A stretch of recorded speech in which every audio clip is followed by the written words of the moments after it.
So now we are going to switch gears.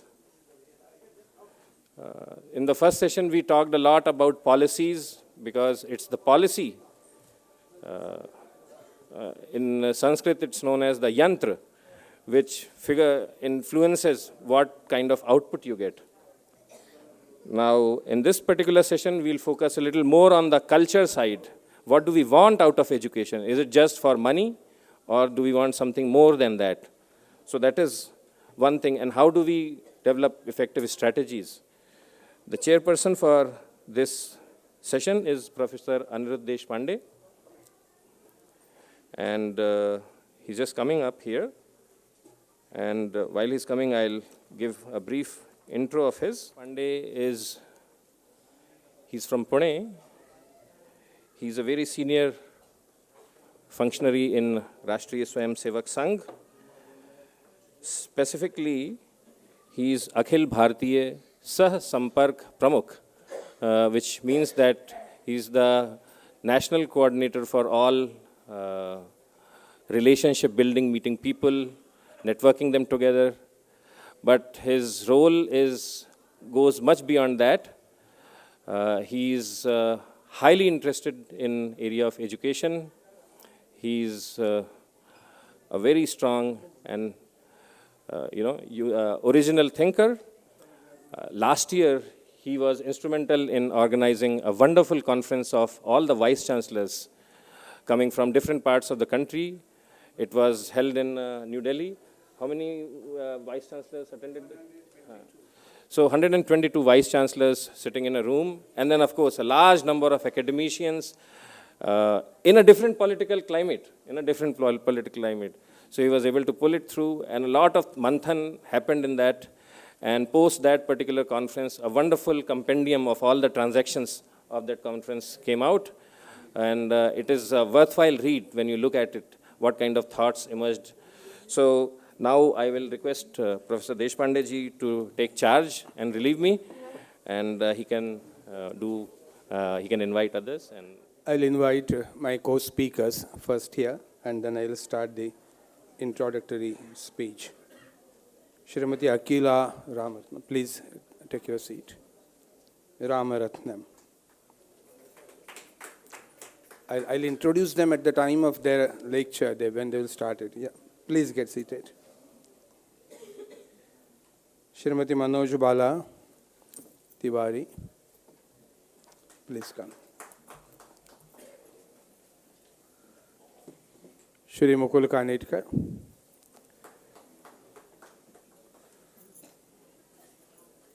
And Shri Arvind Kumar.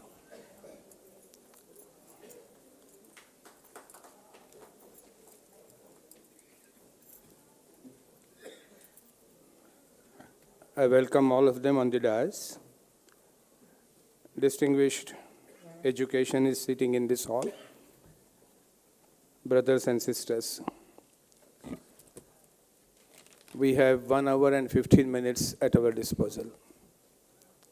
It seems that the organizers are very keen on keeping every session in time and concluding it within the stipulated time frame. The topic of this session is sustaining culture through innovation and practice. At the outset, we must have realized that the topic is more related to the practical part of the educational methodology. I would expect it to be more thought from the school education point of view. I hope my colleagues sitting over here would be touching upon these aspects. Sustaining culture, I would say sustaining the value system in education, which is the urgent need of the time. Swami Vivekananda used to say that education is basically a man-making education, character-building education, assimilation of ideas it should possess within it. So when we speak about man-making education, the final product of the school education process should be a person who has certain values learned in the school through the teacher and through the curriculum. I would again quote Swamiji. Swamiji had said that education is a manifestation of perfection already in a man.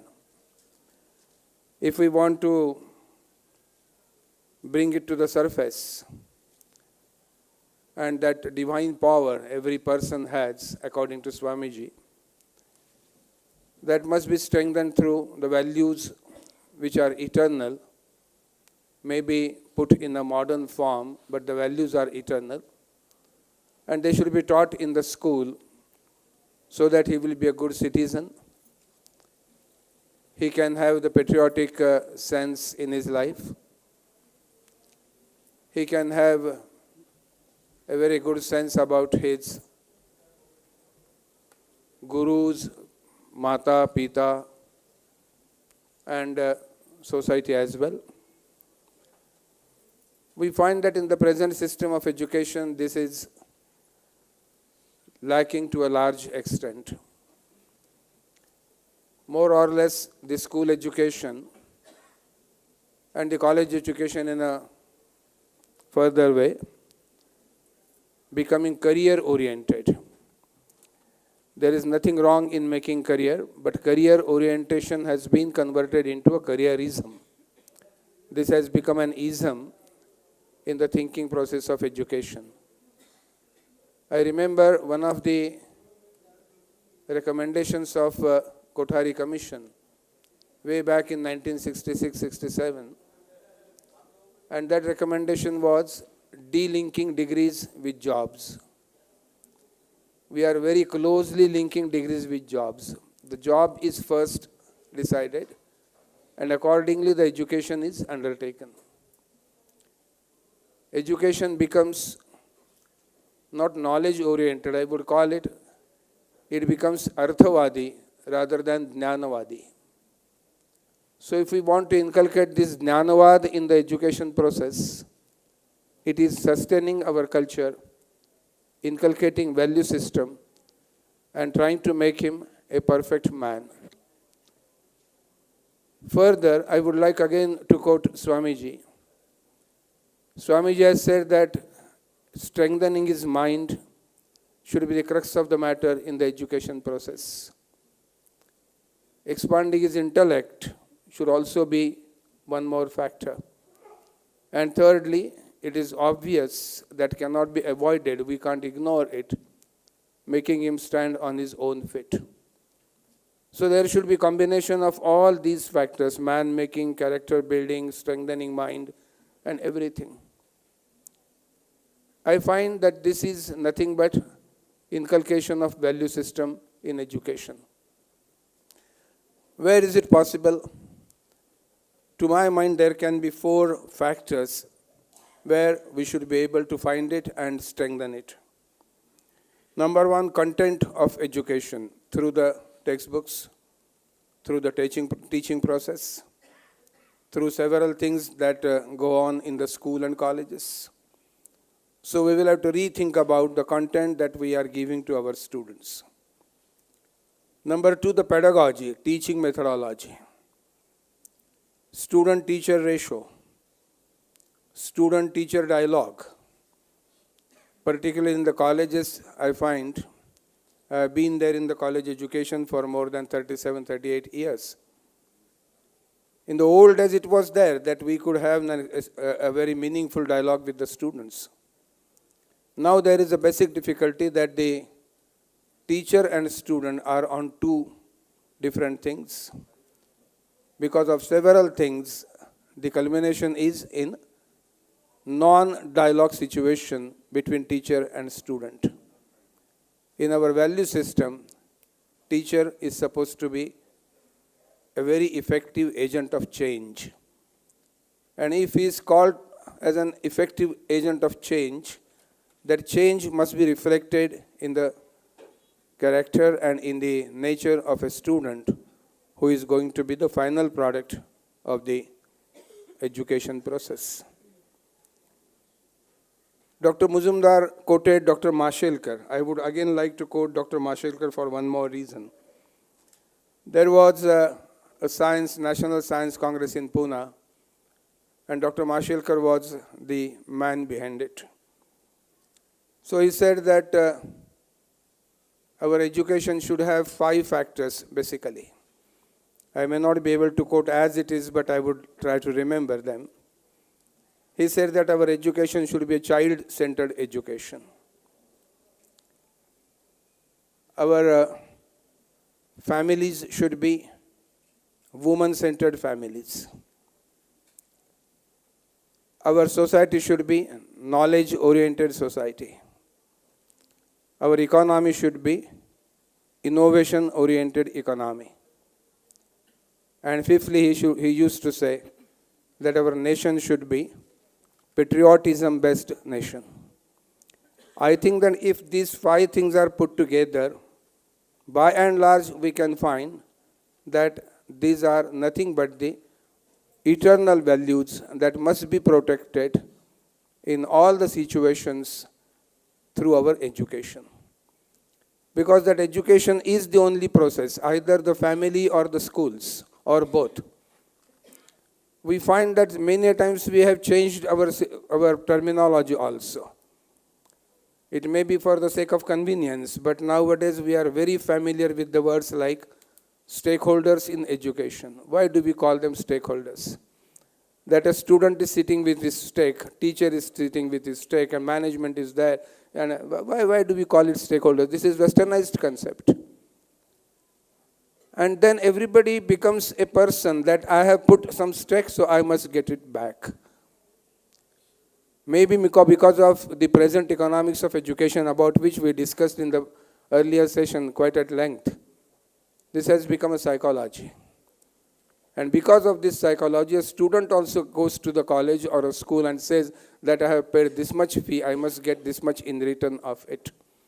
So the relationship between teacher and a student, relationship between the management of who is running that institution and the students, we find that there is a widening gap in all these processes. Last point, which again I want to say, that a student must have an art of concentration on his studies, ekagrata. And this ekagrata is a value. We find that this concentration, this ekagrata in the school education, for several reasons, it is also lacking to a greater extent. And therefore, in this particular session, we want to see in a practical way that how the innovations can be undertaken to reset it, that our culture is sustained in education, to reset it, that our values are maintained in our education process. And so, this is sustaining culture through innovation and through some practices as well.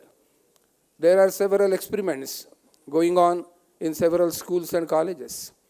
And through these experiments, some innovative systems are being introduced.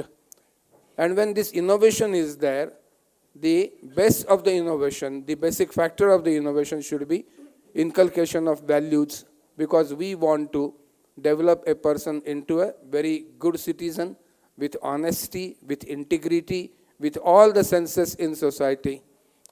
There was a passing reference of demographic dividend. Yes, we are going to enjoy the demographic dividend relatively, comparatively with other countries. More than 60% of the people are going to be the youngsters, and below 30 or below 35. Now we have to take care of right from this thing, that they are going to be there at the age of 25 or 30 through the school's education. If the 60%, the largest population of the country, of Bharat, is going to be occupied by the youngsters, how is going to be their mindset?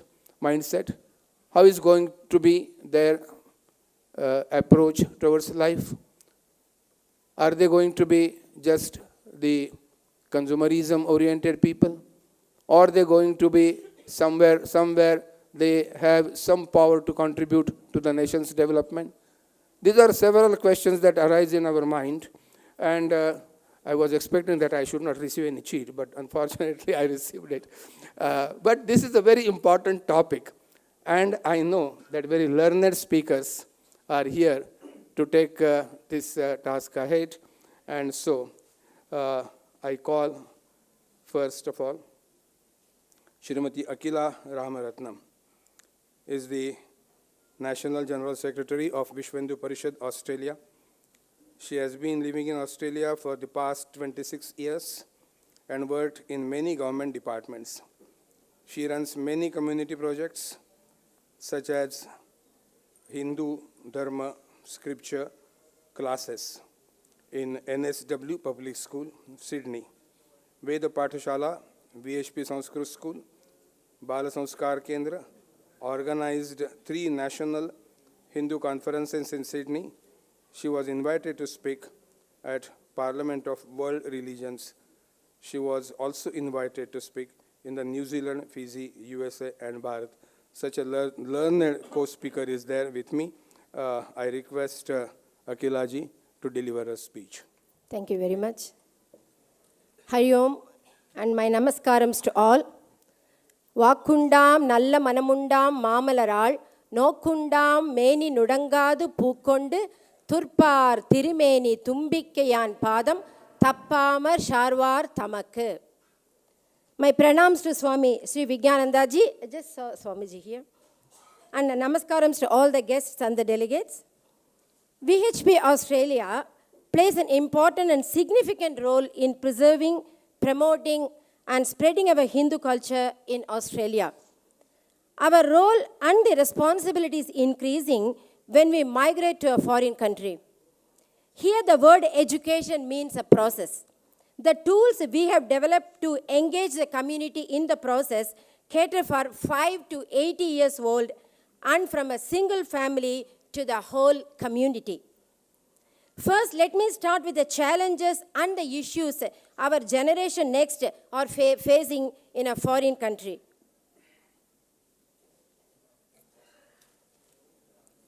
We have highlighted some of the issues we are facing, especially our generation next.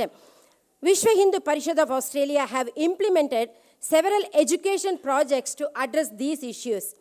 One of the main projects which we are going to highlight here is teaching Hindu Dharma in Australian public schools. Hindu Dharma classes. Outside Indian subcontinent, especially in the Western countries, Hindu community is very small and live amongst larger population. Their families are also microscopic. In Indian subcontinent, children learn many things in majority Hindu environment about their culture, tradition, history, basic knowledge about rituals and scripture, etc. The children learn many more things from their grandparents and extended family members, and also opportunity to attend family weddings and other functions. When parents migrate to the Western countries, they focus more on the demanding nature of their job and settling in a new country. Therefore, they focus less on the children's cultural upbringing. Unlike the children of the Indian subcontinent, the children migrated with the parents in the early age or born in the migrated countries do not have the opportunities to learn about their culture, customs, and Hindu rituals. Over the years, we have become aware of the cultural vacuum the Bharatiyans encounter outside the homeland and the increasing loss of cultural identity they face with each succeeding generation. Therefore, to give them a basic knowledge of Hindu Dharma, VHP Australia thought it was necessary to take such a task of teaching Hindu Dharma to the young children. Understanding one's cultural and religious traditions during one's developmental years is essential to intimately identifying with one's heritage. Hindu Dharma classes in Australian state schools in Sydney, it is a mainstream project currently teaching out to 8,500 children every week. This is one of the major mainstream project of Vishwa Hindu Parishad of Australia. The project will give opportunities to Hindu Australians to overcome the challenges significantly. Over the years, VHP Australia created many committed volunteers, and that 95% of our teachers are women. All those women are highly qualified and working in Australia in a private and public sectors, and they are determined to spare their time for this great community service. Our various training program to volunteers, different attractive projects, various approach helped VHP Australia to achieve its goal more effectively. So this is a team effort. Many more volunteers we have created, and we are very fortunate. Saraswati, Srimati Saraswati is here, Joint General Secretary from VHP Australia. She is one of the person in the curriculum committee.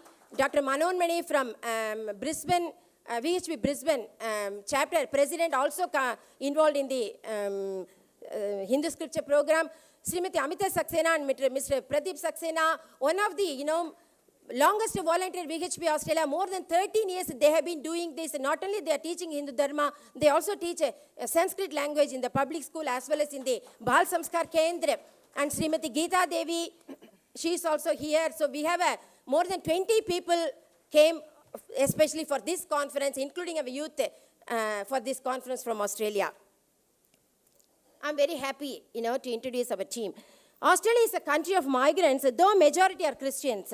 Australia promotes multiculturalism. In public and private schools, the Christian and Muslim communities teach their religion as part of their scripture classes. During those periods, our Hindu children would be attending non-scripture classes or playing video games happily in the library. VHP Australia felt this as a big challenge and formed a curriculum committee to teach Hindu scripture in the public and private schools of New South Wales.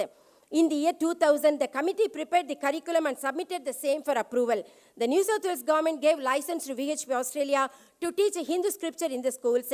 VHP Australia is running such classes with the help of voluntary Hindu teachers. The primary book we use for this is Hindu Dharma Guide for Teachers, VHP UK, and this is approved by UK government. So once it's approved by UK government, it's very easy for Australia. So we said UK approved, they also approved. So very easy. So it's approved by Australian government also. And then the supplementary things we use, the Purana Vidya, Arsha Vidya, Gurukulam. You will be listening to Swamiji's speech tomorrow. So this is the supplementary books we use for our schools. Started with 100 children. Now every week more than 8,005 children are learning and covered more than 60 schools in New South Wales. Initially started with the word of mouth and started the schools with our own children. Now the system has been expanded. Myself and Saraswati, we all started because we know that our children is not getting. So then now it's expanded, even Amita also. After this, all the school principals are all aware now that VHP Australia is providing Hindu Dharma and they contact us directly. Once a request comes from the school, initial admin work has to be done. Once we agree the date and timings, we will request the principal to forward the note to all the parents, primarily Hindu parents, but the training can be given to everyone who is interested, including any Australian parents. We conduct the information session in the respective school hall and recruit the interested parents as a voluntary teacher. We also need to adhere to other schools like working with the children check, police check, everything. It's a big, massive admin work. Once all completed, then the teacher can start taking the classes in the public school. The school will provide the children, classroom, and other facilities to the Hindu teacher. However, all the teachers volunteers. Now, the milestones. So when our children started, there is no separate box. Now in the school, registration form, there is a separate box given in the school registration box to tick Hindu. So Hindu, Christian, Muslims, though the parents can tick Hindu. So that is another achievement we have received so far.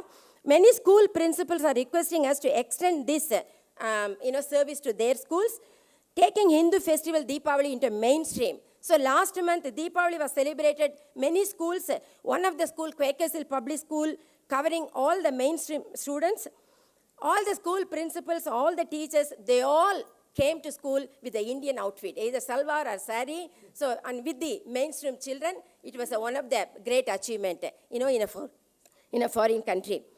Overall, the community is taking pride in identifying themselves as Hindus without any inhibition. Also, people seeking employment opportunity can add this voluntary service in their resumes. New migrants, it helps the new migrants. They can come to us, they can do this voluntary service, and they can put this in their resumes. During the program, we request the children to do many projects that includes Hindu temples, Hindu rishis, yoga, Ayurveda, Hindu kings and their history, various holy rivers in Bharat. We used to teach Gangecha, Yamune Chaiva.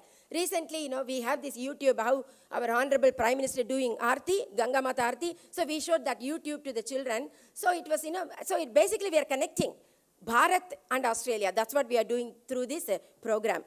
Hindus and the environment. Children will know that Hindu culture is the native culture of Bharat, and we are the indigenous people of Australia, Bharat, and who migrate to several countries. This will create an interest for the children to visit Bharat. This is a women's stream in Westmead Public School. Only in this school, we have 550 Hindu children identified. Only one school, 550 Hindu children we identified. BHP Australia need to employ a person just to attend this one project because it's growing. We are very happy and it's a mainstream project. Within 5 years, due to our hard work of our women's team, our Shakti team, all the projects are growing steadily with great community support.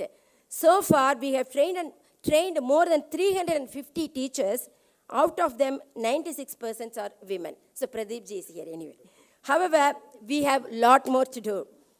If you compare other religions, they all have schools, they do have regular study tour, they have universities. So other scripture, they study tour, they go to their pilgrimage to their own country, but we want our children, especially children who migrated from Fiji, Sri Lanka, they never have a chance to come to Bharat. So we want the government of India to help us so that our children can come here as study tour, visit Ganga Mata, Varanasi, and so many other places. We are working towards to achieve these goals. To start, land has been purchased to build a Vedic center in Australia, in Sydney. So Vedic, because all our dharma is, Veda is our substratum of our dharma. So Vedic center is the first one. So we bought a land. So hopefully we will be building. So we request the government of India will help that also. Our VHP Australia team and the other senior teachers visiting various schools and training the parents and other interested people to take part in this volunteer work. So you can see some of our volunteers there. And this is very interesting. This is one of the recognition of volunteer teachers. We invite the minister, local minister, so they get all the certificates. And this is very interesting one. The Sun Herald, because now we are in the local media paper. The Sun Herald, one of the leading newspaper, and published the Hindu students studying in the Hindu scripture. So, because it says that 8,500 children, or it's in the print media, so, compared to other religion and everything, so Hindus also their first if you see. So this is published in the Sun Herald. Due to VHP Australia's team continuous effort, our commitment to work with the government, VHPAU is today recognized as one of the leading Hindu organizations in promoting unity in diversity and multiculturalism in Australia.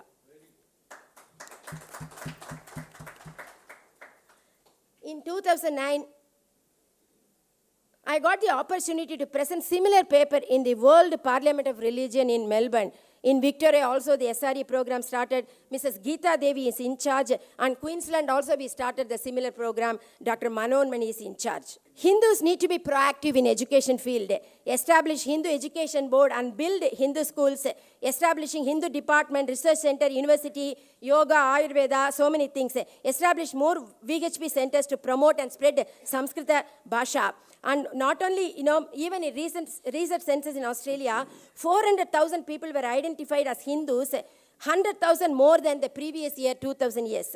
This is a very good trend. Our continuous hard work is reaping the fruits now. VHP Australia has been recognized by the department, and now we are doing Bal Samskara Kendra, Sanskrit School, Veda Patashala. We are running Veda Patashalas also in Australia, 4 Veda Patashala in Sydney and 2 in Queensland. 15 of our teachers also complete the language course, and many of our children also received the Minister's Award. I have given you a snapshot of our various activities and explored various ways to attract our youth, educate them the values through Hindu Dharma teaching. This process will not only make them law-abiding, contributing citizens of Australia, but also to take active role in many Hindu activities, temple activities, and become a strong future Hindu proactive leaders. I'm sure all the above projects will benefit our local mandir. With these values, our children will also shine in the political field without any corruption, because we are teaching the values to our children. This will benefit not only Hindu migrants but the entire Australia. By our Rishi's blessings, we are confident that our children will carry this Vedic tradition and our Sampradaya throughout their life and pass on to the generations to come. On behalf of Australia, VHP Australia, I thank Swamiji Vigyananda ji, the organizing. Thank you so much. A very novel experiment is being done in Australia. We congratulate all the members of the team who are doing it. Our next speaker, Srimati Manoj Bala Manju Tiwari. She holds a master's degree in Hindi from the University of Mumbai. She taught Hindi literature at the college level in Mumbai before settling in the US in Atlanta in 1990. She is an acclaimed educator, the principal and the curricular director of Bal Vihar in the school, VHP in Atlanta. She is also the president of Yuva Bharati Sansthan, a non-profit organization involved in promoting and teaching Hindi language and culture to children.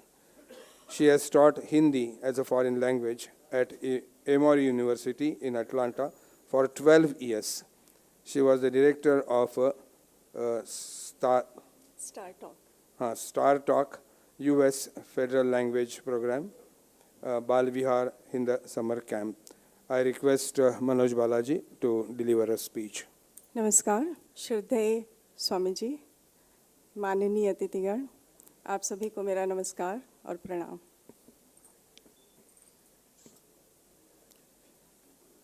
पहले बोलना ज़रूरी था हिंदी में, क्योंकि हिंदी की वकालत करती हूँ, तो ज़रूरी है अपनी भाषा में बोलना। जी,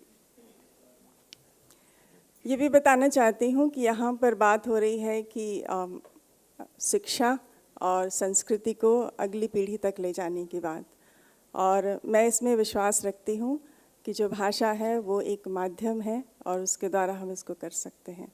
इसी के लिए मैं यहाँ पर उपस्थित हूँ और आप सबसे कुछ कहना चाहती हूँ। So first I would like to thank you for the introduction, and I would like to thank World Hindu Congress for organizing this great conference and inviting me to speak. As you know, my name is Manju Tiwari. I am from Atlanta, and I am currently curriculum director of Bal Vihar VHPA Atlanta program. Next slide, please. Yeah, this is the one. इसके पहले वाला करेंगे. Next, yes.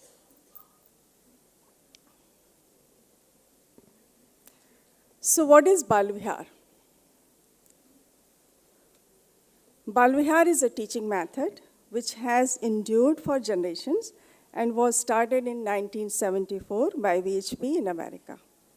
It has spread globally through various names: Bal Gokulam, Bal Sanskar, Bal Bharti, and so on. The goals are the same: instilling values and carving a sense of identity, duty and virtue in young mind. Bal Vihar operates on an educational, social, cultural, and spiritual basis. So, why was Bal Vihar started?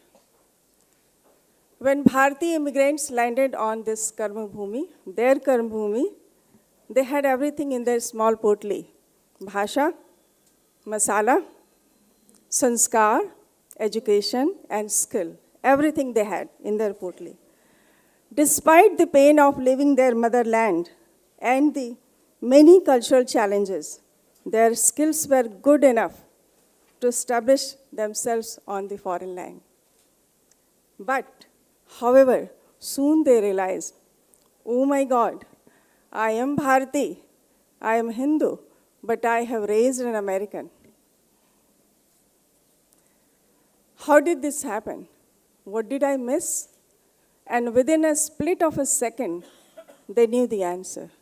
Back home, culture was in the air. While walking on the road, as soon as you see a Shiva temple, you remove your shoes and you do pranam.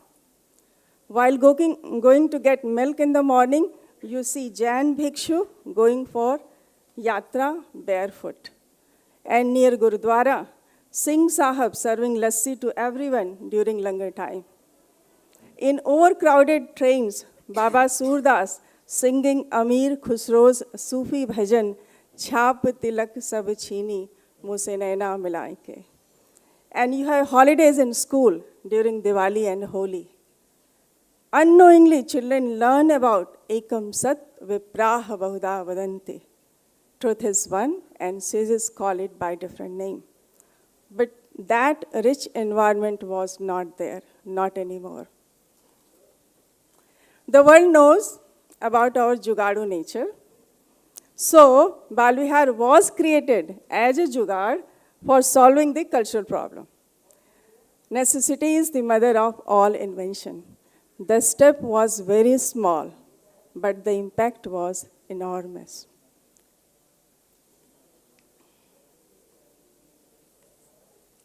So all Bal Vihar programs, what they have? They have these basics.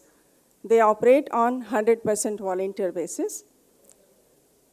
They meet weekly or bi-weekly, 1.5 hours or 2 hours.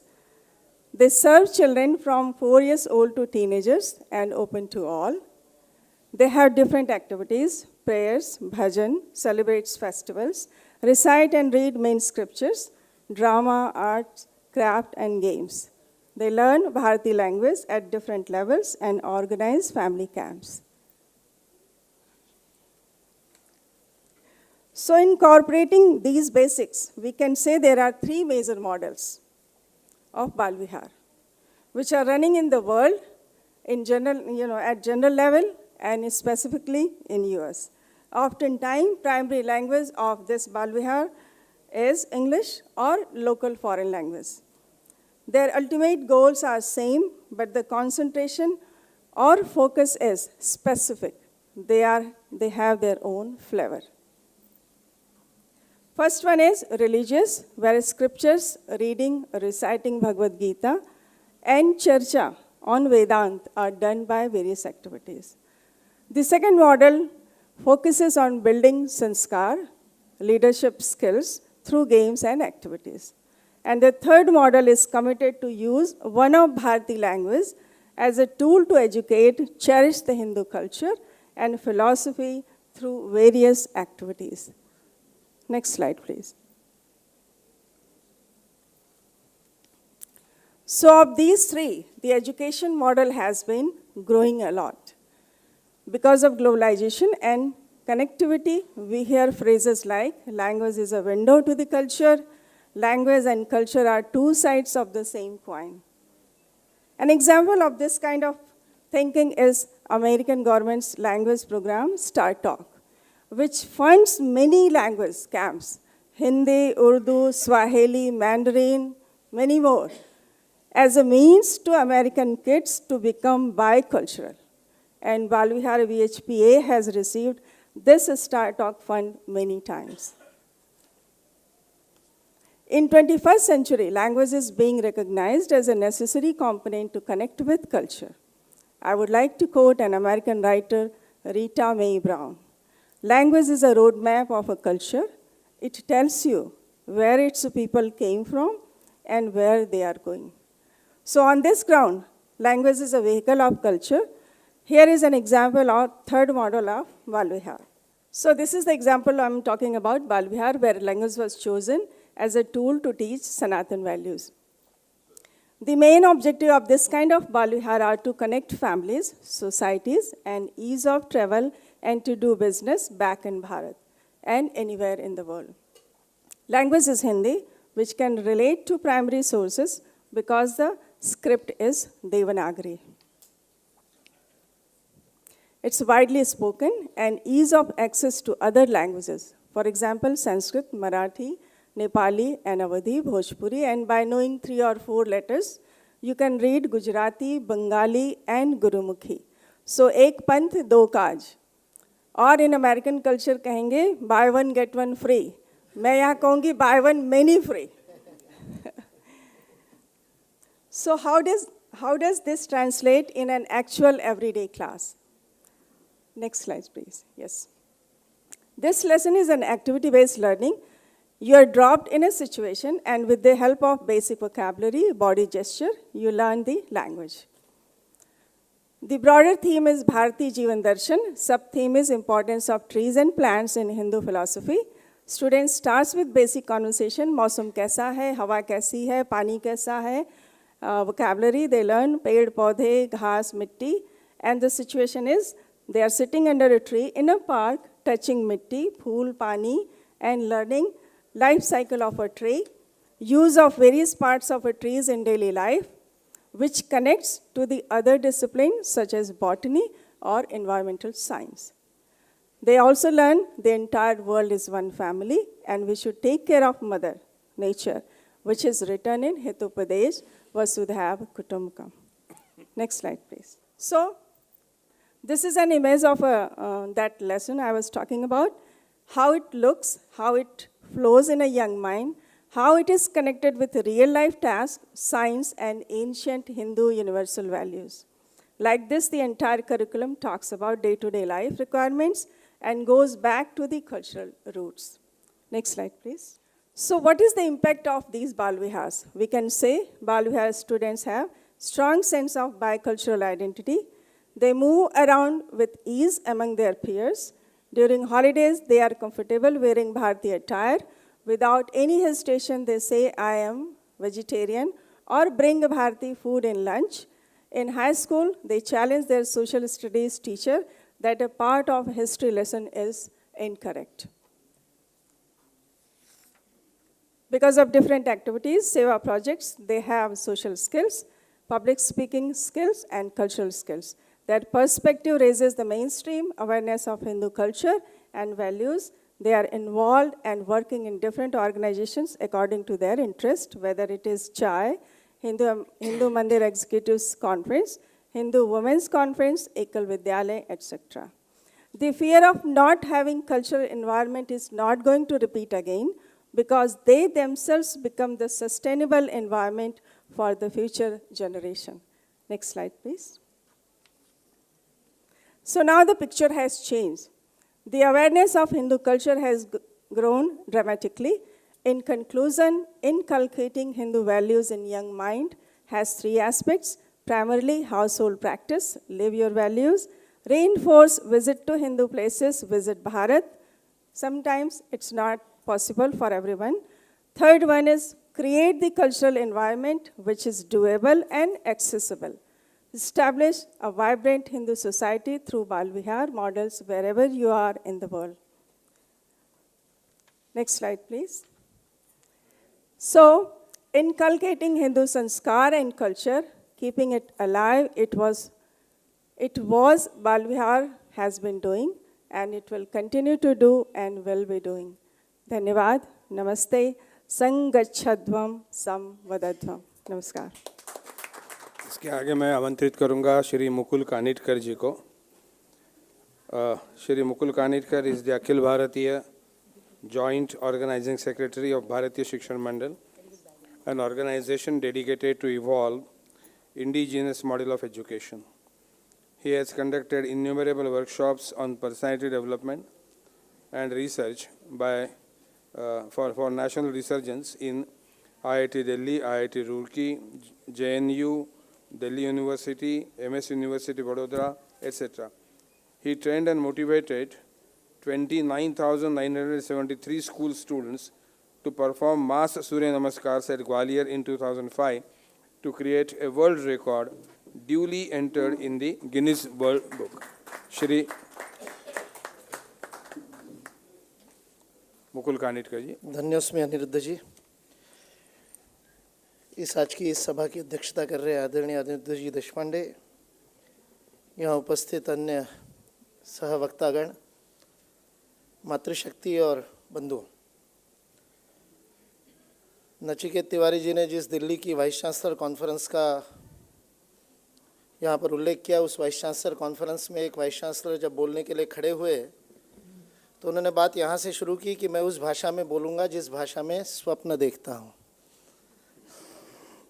इसलिए मैंने मंजू बालाजी के बाद हिंदी में प्रारंभ किया, लेकिन हम में से कुछ लोग पूरी तरह से हिंदी नहीं समझ पाते, ये मैं जानता हूँ। इसलिए I will be bilingual, no doubt about that. Bharatiya Shikshan Mandal has drafted a draft of educational policy, an integrated and holistic draft. Normally we are always complaining about what is not there. क्या होना चाहिए इसके बारे में हम बात करते हैं और उसमें ये भी बात करते हैं कि क्या क्या गड़बड़ियाँ है, किंतु होना क्या चाहिए उसको लेकर के कोई एक समग्र और एकात्म विचार सामने आना चाहिए। इस दृष्टि को ध्यान में रखते हुए, with the help of almost 4,000 academicians all over the country, with the inputs from people of all walks of life, this exercise was done and a draft was created. I would be presenting few salient features of that draft.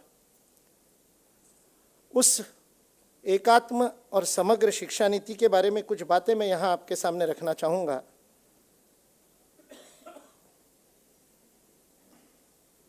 जो हमारे सामने चुनौतियाँ हैं भारत के सामने आज, भारत की 125 करोड़ की आबादी तक शिक्षा को पहुँचाना। 1835 में मैकॉले ने अपनी शिक्षा पद्धति देने से पहले we were educated, our population was educated to the extent of 76%. That is there in the educational survey done by the Britishers. Thomas Munro, who conducted the survey in the southern India, he says 76% of the population was educated, not literate. आज हमने literacy की definition कर दी कि अपना नाम लिख सके वो साक्षर, और उसके बाद भी 74% है 2011 की जनसंख्या में। इसलिए सब तक विषय को पहुंचाना, सुलभता से पहुंचाना, अफोर्डेबिलिटी, महंगी शिक्षा कोई काम की नहीं, और गुणवत्ता के साथ पहुंचाना, इस चुनौती को स्वीकार करना और इस चुनौती को उत्तर देना भारतीय तरीकों से। हमने स्वतंत्रता के बाद जो भी प्रयत्न किए, उन सारे प्रयत्नों में कहीं ना कहीं किसी और जगह से कॉपी पेस्ट करने का विषय था। हमारे IITs भी बड़े प्राउडली लिखते हैं कि जब बॉम्बे यूनिवर्सिटी तैयार हुई तो it was a copy of London university, so now we are copying MIT and we have created IIT. That is written on the website of the IIT. We are proud to be a copy of MIT. So इसलिए हमने कहा कि उद्देश्य कैसे होना चाहिए, तो हमारे इस सनातन सिद्धांत जो भारत के हैं, उन सनातन सिद्धांतों को लेकर के, हिंदू धर्म के सनातन सिद्धांतों को लेकर के आज की चुनौती को कैसे स्वीकार किया जाए। इसलिए हमने उसको, जो भारत की सनातन परंपरा है, eternal values applied to the time, तो सनातन धर्म को युग धर्म में परिवर्तित करना, यह विषय ध्यान में रख करके ये बात की। सा विद्या या विमुक्त कहते हैं तो मन में आता है कि education liberates and liberation, we directly go to the spiritual part of it. पर मुक्ति की बात जब हम करते हैं तो मुक्ति हर बंधन से मुक्ति है। यदि निर्धनता का बंधन है तो उससे भी मुक्ति है। इसलिए भारत में विद्या मुक्त करी कहा तो मुक्त करी विद्या युक्त करी होनी चाहिए। युक्त यानी योग्य बनाने वाली। यदि योग्य बना देगी तो वह मुक्त भी करेगी, और फिर जो तीसरा जो आज के काल में ज़्यादा महत्वपूर्ण हो गया, वह अर्थकरी भी हो जाएगी। तो जब मुक्त करी तब होगी जब युक्त करी होगी, युक्त करी तब होगी जब अर्थकरी होगी। तीनों मिलकर के then it's a complete integrated holistic objective. और व्यक्तित्व का एकांगी विकास होने की जगह सर्वांगीण विकास। आज सारे विश्व में चर्चा चल रही कि केवल मस्तिष्क का विकास करके काम चलेगा या भावना भी चाहिए, और आगे चल करके आध्यात्मिकता की भी बात हम करते हैं, IQ, EQ, SQ की बातें चलती है। इसलिए सर्वांगीण व्यक्तित्व विकास ये भारत का एक अत्यंत महत्वपूर्ण मूल्य रहा है। अनुभूति को ही ज्ञान माना गया, रटने को ज्ञान नहीं माना गया, यह भी एक अत्यंत महत्वपूर्ण मूल्य है।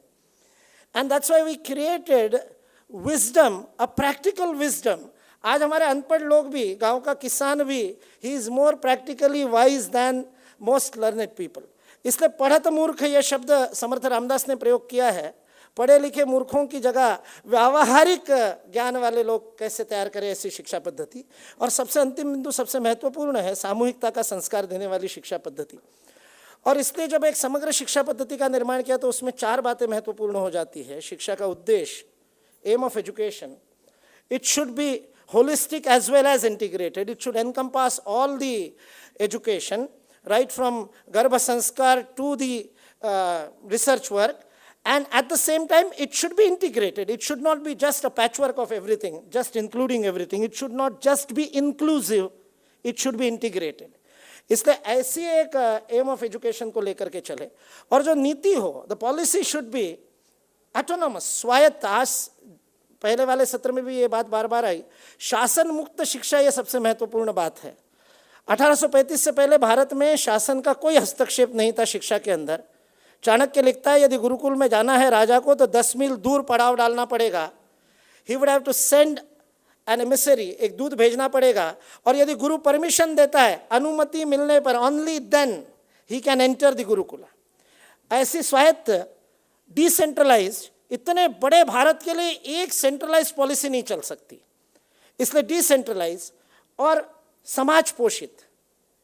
आज प्राइवेट सेक्टर की बात होती है, we don't talk about private sector, we don't talk about privatization of education, we are not talking about the commercialization of education, we are talking about society taking the responsibility, like what we have seen about these non-resident भारतीय, अप्रवासी भारतीय, जिन्होंने अपने जिम्मेवारी पे voluntary base में ये cultural reformation किया। भारत में भी समाज आधारित शिक्षा रही है और वही होनी आवश्यक है।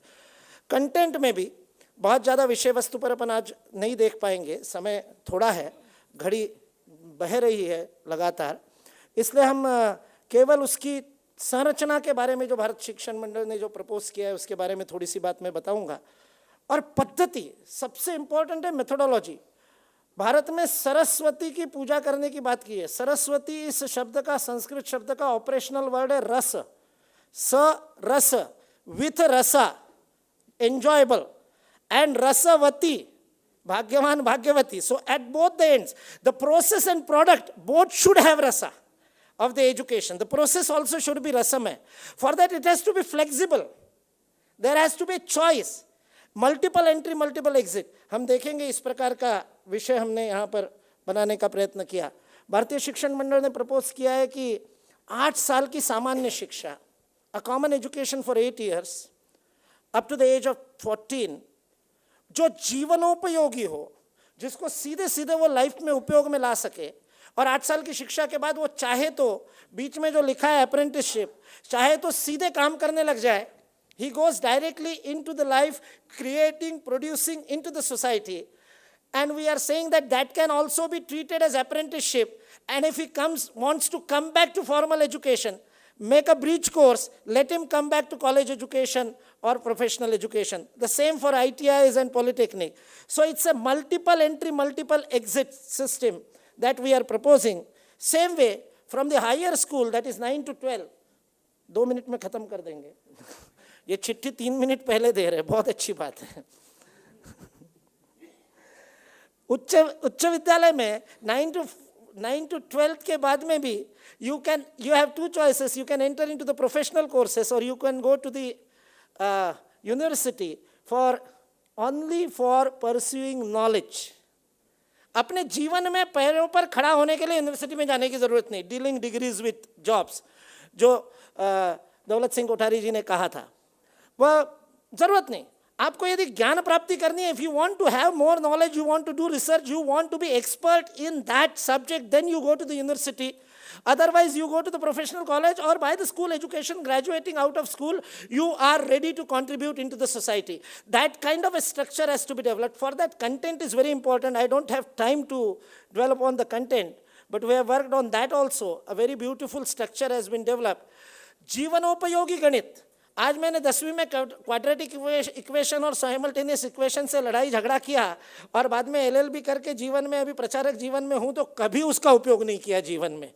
और वो सब्जी बाजार में बेचती हुई अनपढ़ महिला, वो कभी गलत पैसे वापस नहीं देती, क्योंकि उसको जीवन उपयोगी गणित आता है। और हमारा ग्रेजुएट बच्चा बैंक का फॉर्म नहीं भरना चाहता। जनधन योजना में अनपढ़ों को मैनेजरों ने भरवाए, लेकिन यहाँ ग्रेजुएट बच्चा, क्योंकि हमने सिखाया नहीं फॉर्मल एजुकेशन में, इसलिए जीवन उपयोगी एजुकेशन सबसे इंपॉर्टेंट बात है, जिसके ऊपर अपन ने पहले सत्र में बहुत ज़्यादा बात की, वह है मैनेजमेंट। भारतीय शिक्षण मंडल कह रहा है ये शासन मुक्त होना चाहिए, और उसके लिए 1969 में स्थापना से हम इस बात की डिमांड कर रहे हैं कि जैसे इलेक्शन कमीशन है, वैसे एजुकेशन कमीशन स्वायत्त और शिक्षकों के हाथ में शिक्षा दी जाए।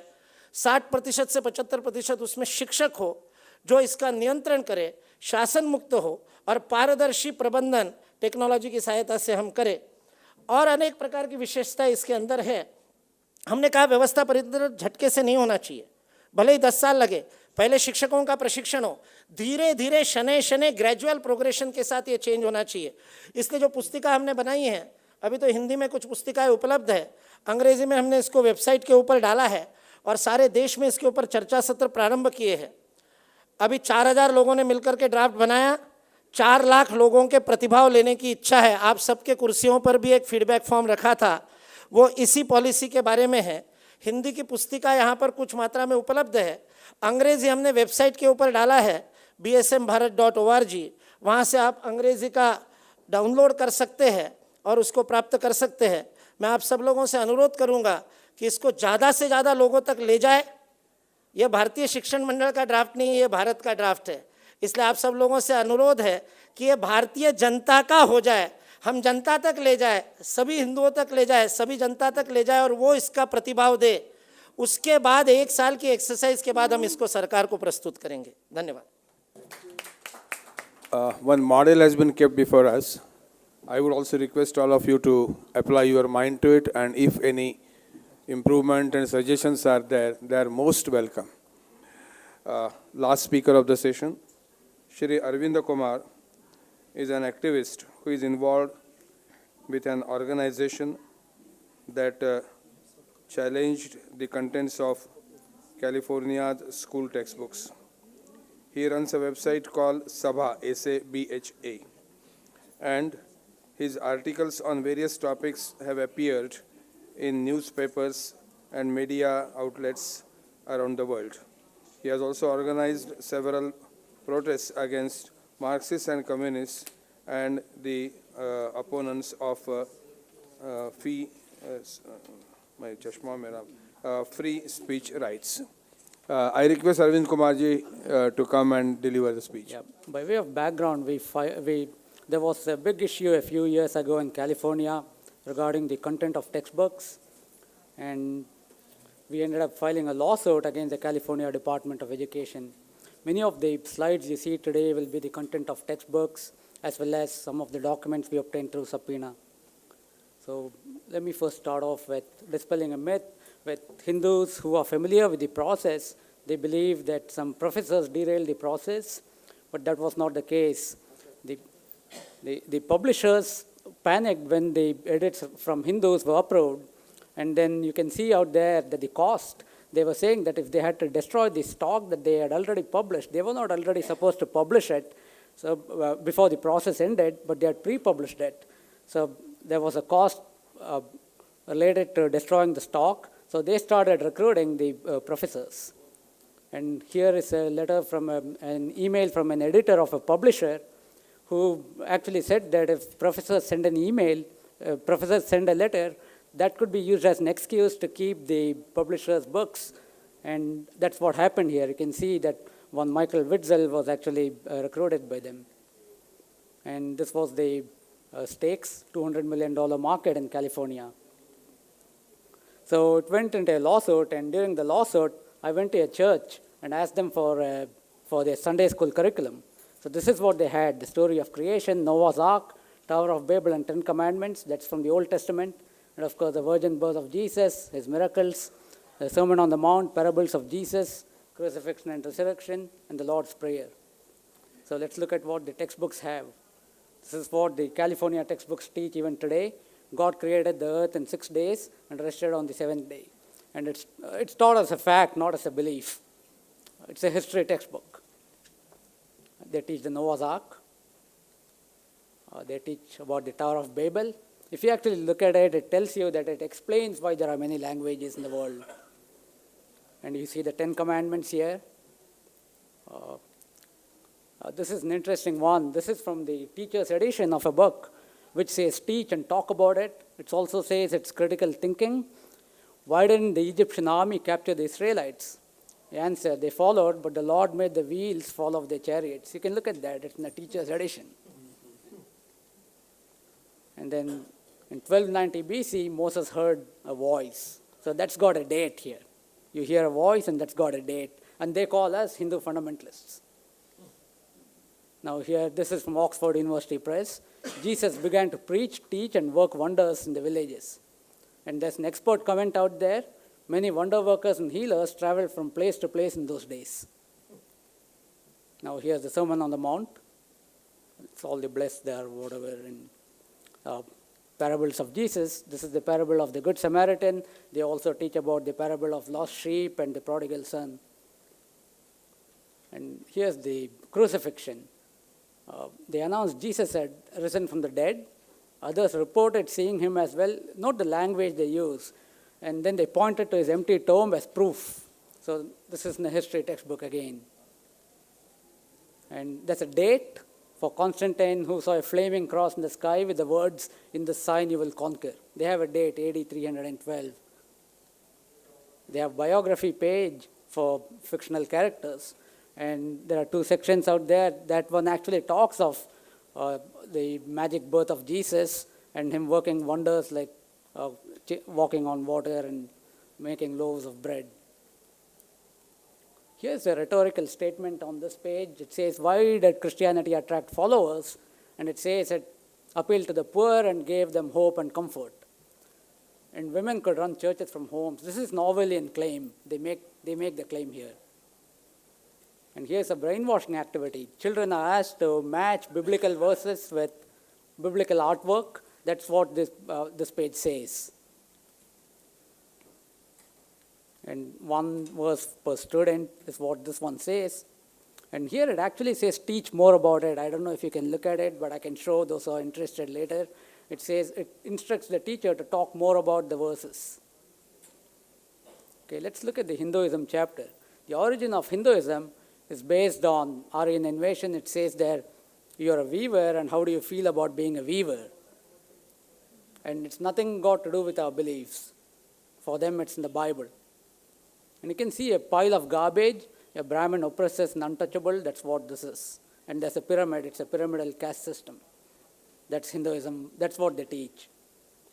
And here it says Hindu women were expected to leap into flames when her husband died. And contrast it with what they teach for Christianity, that women could run churches from homes. Here, a dedicated Hindu believes that people in higher caste are superior and they are supposed to be on top. And textbook also says it's unfair and cruel for Hinduism. So who opposed this? There were 17 California Democratic Party assembly members. They were recruited by Indian communists. And of course, no surprise, the Democratic Party works with communists. And Romila Thapar was one of the people who was recruited by the publishers. So this is her academic methodology. I don't have time to go through 80 pages of material, but I have an opinion. That's what she essentially says here. She doesn't read it, but she has an opinion on it. She nominated experts, so she had a critical role to play. During the lawsuits, one of them was their expert, and we had fun demolishing him, Luis Gonzalez Riemann. He said that there's a 4th century document called Manusmriti, which has the caste system, and therefore the textbooks are right. But the textbooks dealt with 1500 BC, and he provided evidence from a 4th century document, according to his own argument. This is the counsel for the California Department of Education. You can see that she actually contacted a Pastor Rob and gave him the edits. And then there was a curriculum commissioner by name Charles Munger. He's the son of the billionaire Charlie Munger. So he was a Christian fanatic as well. And we uncovered an email from him to somebody by name Pete Somers. We asked him why he contacted this person, and here's what he said. I thought he'd be concerned about particular edits because Mr. Somers and I attend the same church. And here's a Harvard professor by name Michael Witzel. He sends an email to a fake Dalit group called Dalit Freedom Network, and when we went to deliver a subpoena, it turned out to be a church. So he tells them that, look at what Wikipedia says, he keeps deleting it. And then the next email, the director sends it, he says, we need to edit it ourselves. And this is what they need to edit, that it's described as a missions organization, and he kept deleting it. And there's one more point about DFN. The Melody Divine, their counsel who gave us the documents, she is an aide of a congressman by name Trent Franks. And the contracted expert of CDE for Christianity by name David Nystrom, he's from the North Park Theological Seminary. I'll show you a sentence from here. It says, God called him to North Park University to serve the Covenant Church. So that's the kind of expert they have for Christianity. It's not a real university, it's a Christian fundamentalist university. And there was a staff member who was asking for placing King David on a timeline. So you see that here. Did you ask Nystrom about dates he wants on King David timeline? That's a fictional character. So what did the judge say? There are rumors that we didn't win, but this is what the judge said. Contrary to defendant's protestations, we have no evidence. We provided evidence of hostility. We provided evidence of procedural irregularities, that's formatting requirements and arbitrary deadlines just for us. Our expert, Professor Bajpai, was fully vetted, but not the others. And even on the edits, we won on the edits as well. It said it's not just the procedure, but the edits, where the Jews asked for changing lowercase g in God to uppercase G, they got it. We asked for the same thing, and we were refused. The Jews asked for removing the lower status of Samaritans, and they got it. The caste system, we didn't get it. And again, Stanley Wolpert, he had a conflict of interest as he worked with the publishers. The Jews got the insider perspective. All other religions got the insider perspective, but not us. And we provided evidence of hostility, and they still continue to consult Witzel. And of course, this one says that Witzel's bias, they are responsible for it because they knew about it. And of course, it's the first lawsuit in the whole world on the topic. We got 25,000 pages of documents. Atheists are going to continue the fight. I work with them, so I know that, but Hindus get the credit for it, for calling attention to it. We exposed the complete churches, 5 churches, at least in it, and we got a positive ruling. So that's the final takeaway. So that's very much it. A very well-researched presentation. And the only speaker in the last 2 sessions who didn't receive a cheat from the organizers. That's a creditable thing. A young man living in US. Friends, as the organizers have told me that up to 6 o'clock we can have some time for discussion. So I would request you to participate, but stick to the time. I think 2 minutes should be enough and should not exceed 2 minutes so that more of us can express themselves. So we can start our discussion pertaining to this issue only, which we have discussed in the last 4 lectures. I am Colonel Ashoka, Registrar of RV Group of Institutions from Bangalore. We do have the schools, colleges, higher educations in all the areas of subject. What we are observing today in most of the students, which we'll have to take care is, the reading habit has completely gone away. And we are concentrating too much on the computers, and also the computer education and the holistic education cannot come through the process of the computerization. So it is very essential that the reading habit, which is completely going off, should be brought back.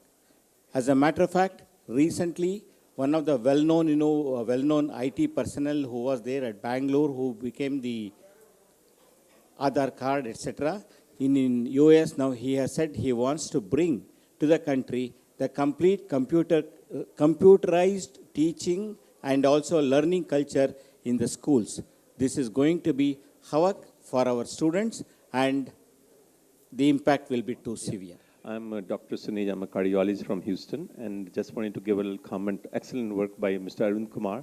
Last weekend, I attended a meeting where Tulsi Gabbard, the only Hindu congresswoman in U.S. Congress, came to Houston, and she's working with Hindu American Foundation. And Texas, they are starting. They have been working with the changing the text in the textbooks, the discussion about Hinduism and everything, and that is going into a vote. And the Texas books are followed by 22 states, and they are very, very confident that the distortions of Hinduism are being corrected. So we'll have to follow up. And this going into, well, maybe you have some follow-up on that. Yeah, I have some some information for you. 3 years back, I worked with the Texas board, and surprisingly, one of the evangelical Christians, she was the one who helped me, and the curriculum framework in Texas is not as bad as in California. California actually calls for indoctrination and talks of Aryan invasion, but the Christian groups, they actually helped us, and they made it clean. And right now, what's going on, it's not actually useful to work with them because the board in Texas does not have the power over textbooks. The legislature has given it to individual districts. So you'll have to work with the districts. It's just a show that's going on right now. It's only the curriculum framework they have the power. The board has the power in Texas. So whatever is happening now, the social studies textbooks in Texas, you have to go to the individual districts. So you're not going to win in any other way. Hello, Namaskar. I'll give you some information and I'll try to seek some from you. I'm a teacher from London. RE, religious education, is a compulsory subject taught in all high schools and is a comprehensive book. Christianity, Hinduism, Islam, Buddhism, and the Jews. One thing is that our children are very keen, and that book which we have prepared, actually we have sent some to Australia, as she was talking about, as I know her, I met her in Bali Hindu conference. And the whole idea is that our children are keen to learn Hinduism, as we teach some of them, young children, in our VHP Mandir, Ilford, on Saturdays, because they don't have the opportunity to learn there. How about in California? Don't you have compulsory education in Hindu culture and Hindi and religious education paid by the state? That's my question. Thank you. The first thing in the US is they are not supposed to teach religion. They are supposed to teach about religion. So that's separation of church and state. But whatever pictures you saw of the garbage heap, that's compulsory. That's the 6th grade textbook. So that's what they teach about Hindus. It's all lies. But because of the lawsuit, we think that next time that we will be able to make some headway. But the whole process was frozen because of the budget in California. But it's starting again, so we hope to make some headway this time. Because we think that the publishers panicked. This time there's no such panic. We got in early into the process. This is regarding. Can you introduce yourself? Please introduce yourself. My name is Vinay Kumar. I'm from the Vijayawada Siddhartha Academy, which runs about 16 institutions. This is regarding the earlier sessions of the private managements that they've said. It is unfortunate that very few of the private institutions really run as a society, which normally, as per rules, is run. 80% of them are a business model. Unfortunately, in fact, the liberalization of the AICT, which they were mentioning, mushrooming of engineering colleges, which down this quality, total disqualification. And it was the reason because of there was no regulation like anything, even against the states which doesn't want the colleges, the AICT has given. Similarly, in case of the school education, I feel Bhasi Raman is doing a great job, but how the message should go in order to see, for example, none of the textbooks teach the great biographies of our freedom fighters like Bhagat Singh or anyone. I was asking an MBA students, they didn't know about even certain basic things, and that blame lies with us. They know about the Valentine's Day, but they don't know the Shahid Divas. And we should blame ourselves, our generation. Shahid Divas is not known. Now the media ever expresses. But if you take about a Valentine's Day, not everybody knows about the media, the papers, everything. So we need to do something. The technology that we need to use is to the benefit. And I feel even when you are talking, I felt your talk should be on the YouTube. The more, because all can't reach here. So you need to reach. So the technology brings down the cost and the reach. So that is the true issue where education, and as per the computers also, we need to use it as a supplement. All the website, everything, trying to use this as a supplement, and then only we can reach the remotest areas of this country. And RTE, unfortunately, has come as a bill which has never been used so far by any states. So we need to do something in that area where the poorest of the poor need to be educated in this country. Thank you.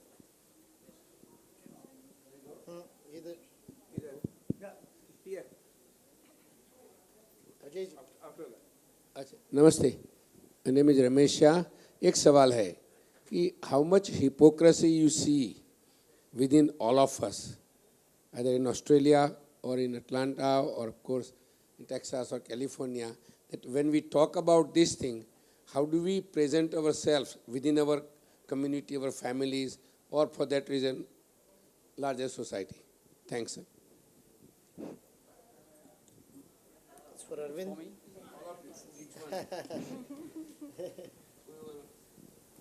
Do you mean hypocrisy among Hindus? Yes. I don't see any hypocrisy because I think activists are always very few in number, and we shouldn't be complaining. If you want to be an activist, you can be one. Otherwise, that's about it. Well, we saw the hypocrisy in California. You saw the textbooks out there. Yeah, of course. That's what he's referring to that hypocrisy. Yeah, especially it's very high among the so-called liberals in the U.S. because they moralize and they are the ones who perpetrate all this. Yes. Yes, I would like. Yes, go ahead. I would like to ask from Mukul Kanitkar ji. He talked little about the contents in the syllabi. My submission is, and my experience in different capacities has been, that in the syllabi presently, it is only the Western thinkers, Western writers who are dominating the whole scene. It appears that Indian thinkers and seers, they have no contribution in any field of activity. That has to be challenged.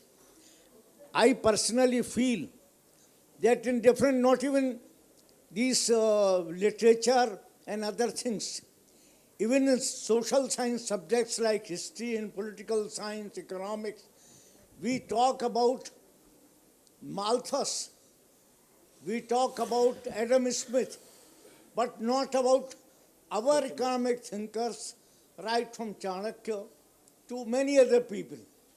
Same way about their political aspect also. In the political aspect also we talk about Plato and other people, but we do not talk about the political philosophy which was given in Bhishma Parva or Acharya Brahaspati.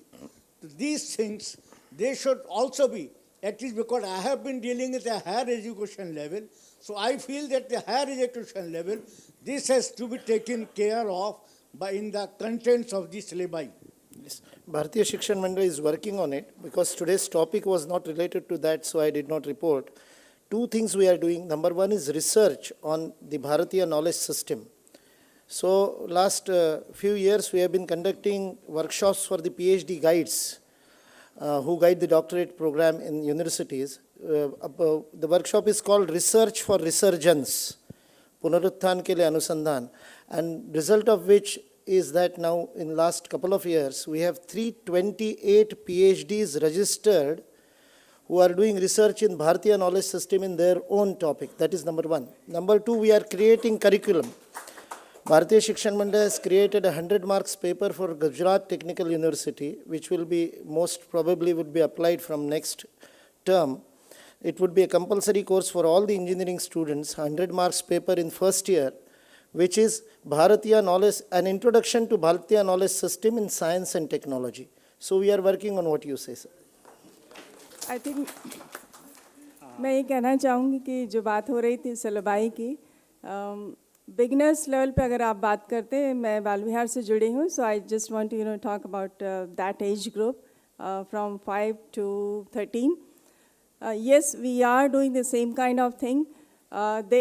Suppose there is a project. If you want to be an engineer or doctor or scientist something, so you have to research all 7 rishis. उसमें आते हैं पाणिनि, आते हैं चरक, आते हैं, सब लोगों के ऊपर आपको रिसर्च करना है. फिर आपको अपने आप को बताना है कि मैं चरक बनना चाहता हूँ. चरक जैसा आप बन करके आते हैं और क्यों चरक बनना चाहते हैं या क्यों पाणिनि बनना चाहते हैं. So this is the way they are going to go that direction, and hopefully in universities they will be think like the way we are thinking education system will change. So I think we are trying to do that. I think yes, it should be in India, Bharat also.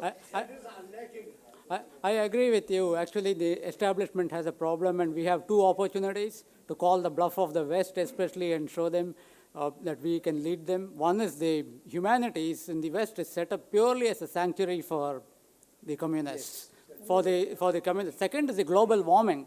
That's a hoax. It's a hoax, and everyone knows it, but they won't speak out. They won't speak out. It's not scientific.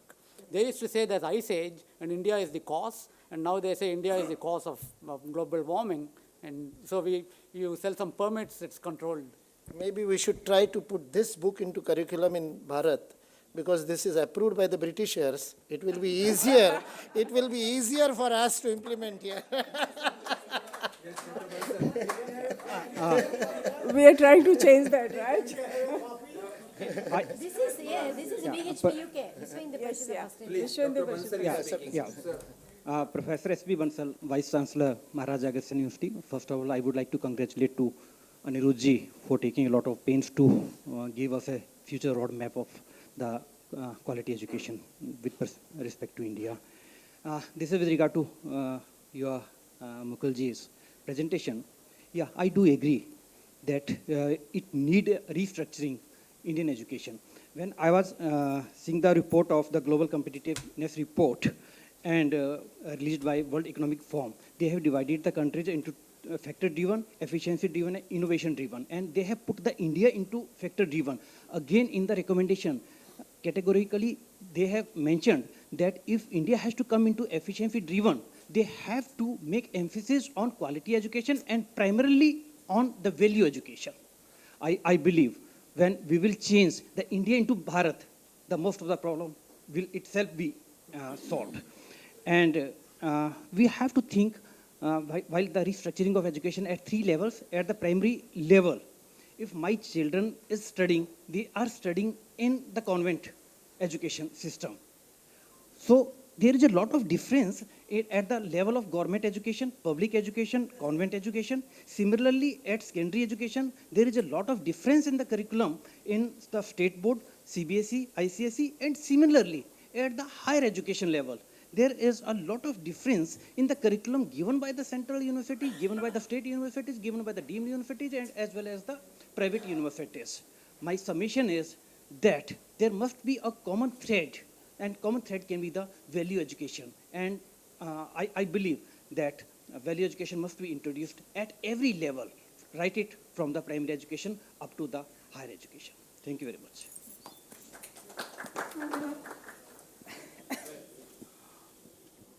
I think time is up.